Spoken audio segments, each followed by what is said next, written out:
30শে September অর্থাৎ সোমবার supreme কোর্টে আরজিকর মামলার পরবর্তী শুনানি। তার আগে 29শে সেপ্টেম্বর পাড়ায় পাড়ায় কর্মসূচির ডাক দিলেন জুনিয়র চিকিৎসকেরা। পোশাকি নাম পাড়ায় থাকছি একসাথে, উৎসবে নয় প্রতিবাদে। শুক্রবার গণকনভেনশন থেকে কর্মসূচির ঘোষণা করল West Bengal junior doctors front. কনভেনশনে উপস্থিত ছিলেন সিনিয়র চিকিৎসকেরাও। আমাদের যাদের সন্দেহ ছিল ঠিক তাদের সিবিআই অ্যারেস্ট করতে বাধ্য হয়েছে। দিনে দুবার ব্যবহার করো স্টপেজ ক্রিম আর নিজেকে রাখো evergreen Keya Seth aromatherapy stop age cream আর খুঁজে পাও নতুন আমিকে। এই মুহূর্তে 50 দিনের শেষে আমাদের ফোকাসটাকে যেরকম একটা লং ইনিংস খেলতে গেলে বড় বড় যারা খেলোয়াড় হন তারা 50 রান বা 100 রান নেওয়ার পরে আরেকবার স্টান্স নেন। কেন চিফ জাস্টিস বিচলিত?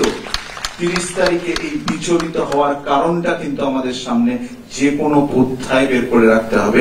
আগের দিন আপনি কেন বিচলিত হয়েছেন সে সম্বন্ধে যদি অ্যাটলিস্ট 3-4 মিনিটের একটা বক্তব্য রাখেন তাহলে অ্যাটলিস্ট পশ্চিমবঙ্গের 10 কোটি মানুষের বিচলিত হওয়ার কারণটা কিছুটা কমবে।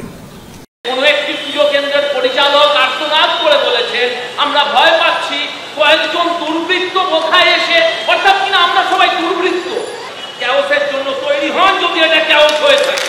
যে আরজিকরের ঘটনা নয় আর যেন আরজিকরের মতন ঘটনা কোথাও না ঘটে সেজন্য পূজা মণ্ডপগুলিকে পশ্চিমবঙ্গের জাগ্রত মানুষ ব্যবহার করবে।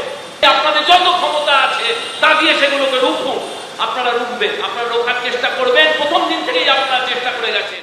আরজিকর কাণ্ডে সরকারের ভূমিকা ও দুর্নীতির প্রতিবাদে সদ্য তৃণমূলের রাজ্যসভার পদ থেকে ইস্তফা দিয়েছেন প্রাক্তন আইএএস অফিসার জহর সরকার। কনভেনশনে উপস্থিত ছিলেন তিনিও।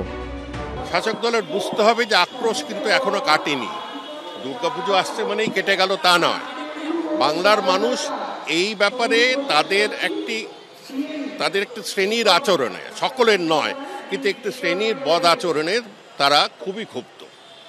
তারা কিন্তু আর মানতে চাইছে না যে রাতারাতি বড়লোক হওয়া, দাদাগিরি করা, থ্রেট করা এগুলো মানতে চাইছে না।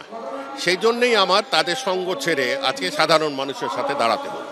আমাদের প্রধান শত্রু কিন্তু সাম্প্রদায়িক শক্তি। প্রধান শত্রু হিসেবে তাদের নিল আমরা যে অন্য সবাইকে মেনে নেব, অন্য সবার সবকিছু মেনে নেব তার কোনো আমরা কিন্তু চুক্তি করিনি। এর মধ্যেই শুক্রবার থ্রেট কালচারের তদন্তের জন্য গঠিত আরজিকর মেডিকেল কলেজের বিশেষ তদন্ত কমিটির জিজ্ঞাসাবাদের মুখোমুখি হলেন 13 জন। আরজিকর মেডিকেল কলেজ হাসপাতালে থ্রেট কালচার নিয়ে যে অভিযোগ জমা পড়েছিল তা নিয়ে তদন্ত কমিটি ইতিমধ্যে অভিযোগকারীদের বক্তব্য এবং যাদের বিরুদ্ধে অভিযোগ তাদের বক্তব্য নিচ্ছেন। গতকাল সেই প্রক্রিয়া হয়েছে, তার আগের দিন মঙ্গলবারও সেই প্রক্রিয়া হয়েছে, শনিবার থেকে সেটা শুরু হয়েছে। আজকে এই প্রক্রিয়া চলছে। এনকোয়ারি খুবই স্মুথ চলছে। অ্যাকিউজ আর ভিকটিম দুজনকে পাশাপাশি নিয়ে আলাদা করে বসানো আছে। অ্যাকিউজরা নানানভাবে ইনস্টিগেট করছে, প্রভোক করছে, একটা সিচুয়েশন ক্রিয়েট করে ঝামেলা ব্যবস্থা করার জন্য আর এনকোয়ারিটাকে একটা ফেইলিয়ার হিসাবে দেখানোর জন্য অনেক চেষ্টা করা হচ্ছে। জিজ্ঞাসাবাদ পর্ব চলাকালীন এদিন ফের উত্তেজনা ছড়ায়। অভিযোগ সিআইএসএফ এর উপস্থিতিতেই থ্রেট কালচারে অভিযুক্ত এক পড়ুয়া চিকিৎসক আচমকা চড়াও হয় এক ইন্টার্নের ওপর। এনকোয়ারি যাদের বিরুদ্ধে হচ্ছে তারা কয়েকজন মিলে আমাদের উপর চড়াও হয়, ঠিক আছে, এবং তার মধ্যে তানভীর কাজী ছিল। তানভীর কাজী মেনলি আমার উপর চড়াও হয়। সেটা কোনো কারণবশত নয়। আসলে আমি ওই রাস্তাটা দিয়ে যাচ্ছিলাম, এমনি হঠাৎ করে সে আমার উপর এনকোয়ারি কমিটি থেকে বেরিয়ে আসার সময় চড়াও হয়। আরজিকর মেডিকেলের বিশেষ তদন্ত কমিটির কাছে এখনো পর্যন্ত 72 জনের বিরুদ্ধে হুমকি দেওয়ার অভিযোগ জমা পড়েছে, যার মধ্যে রয়েছেন 13 জন অধ্যাপক চিকিৎসকও। এই অভিযোগও উঠেছে যে সন্দীপ ঘোষের বিরুদ্ধে সরব হওয়ায় মানিকতলার হস্টেলে গিয়ে ধারালো অস্ত্র নিয়ে জুনিয়র চিকিৎসকদের ভয় দেখিয়েছেন অন্তত 4 জন চিকিৎসক। সেই ভিডিও শুক্রবার তদন্ত কমিটির হাতে তুলে দেওয়া হয়েছে বলে খবর সূত্রের। কুণাল সাহু সহ নির্জন বাগচি এরা যারা ছিল তারা সেই রাতে, যে রাতের ভিডিও আমাদের কাছেও আছে, তারা সেই রাতে মানিকতলা হোস্টেলে ঢোকার চেষ্টা করেছিল। পরিষ্কার ভিডিওতে দেখা যাচ্ছে যে তারা হ্যাসকো ব্লেড নিয়ে তারা মানে একটি স্টুডেন্ট হয়ে সেই হ্যাসকো ব্লেড দিয়ে হোস্টেলের সামনে বলছে তালা ভাঙ, হ্যাসকো ব্লেড দিয়ে তালা খোলার চেষ্টা করছে। এটা মূলত হোস্টেলের ভিতরে যে সমস্ত ছেলেরা ছিল তারা তখনকার যে প্রিন্সিপাল সন্দীপ ঘোষ তার এগেনস্টে তারা প্রতিবাদ জানিয়েছিল, কমপ্লেন করেছিল এবং তাদেরকে ভয় দেখানোর জন্য, শাসানোর জন্য তারা কিন্তু এটা করেছিল। এদিকে জুনিয়র ডাক্তারদের দাবি মেনে আরজিকর মেডিকেলে বসছে প্যানিক কল বাটন অ্যালার্ম।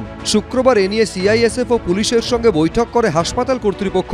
আলোচনায় সিদ্ধান্ত হয়েছে হাসপাতালের সব ওয়ার্ড, চিকিৎসকদের রুম, ট্রমা ও জেনারেল এমার্জেন্সি ওয়ার্ডে বসানো হবে প্যানিক বাটন। নজরদারি ও পর্যবেক্ষণ করে পদক্ষেপের জন্য থাকবে ইন্টিগ্রেটেড কন্ট্রোল রুম। এদিকে আরজিকর কাণ্ডের আবহে শুক্রবার যাদবপুর বিশ্ববিদ্যালয় রিসার্চ স্কলার অ্যান্ড অ্যাসোসিয়েশনের তরফেও কনভেনশনের আয়োজন করা হয়। অংশ নেন জুনিয়র ও সিনিয়র চিকিৎসকেরা। ঝিলম করঞ্জাই, ঐশী মুখোপাধ্যায়, উজ্জ্বল মুখোপাধ্যায়, এবিপি আনন্দ।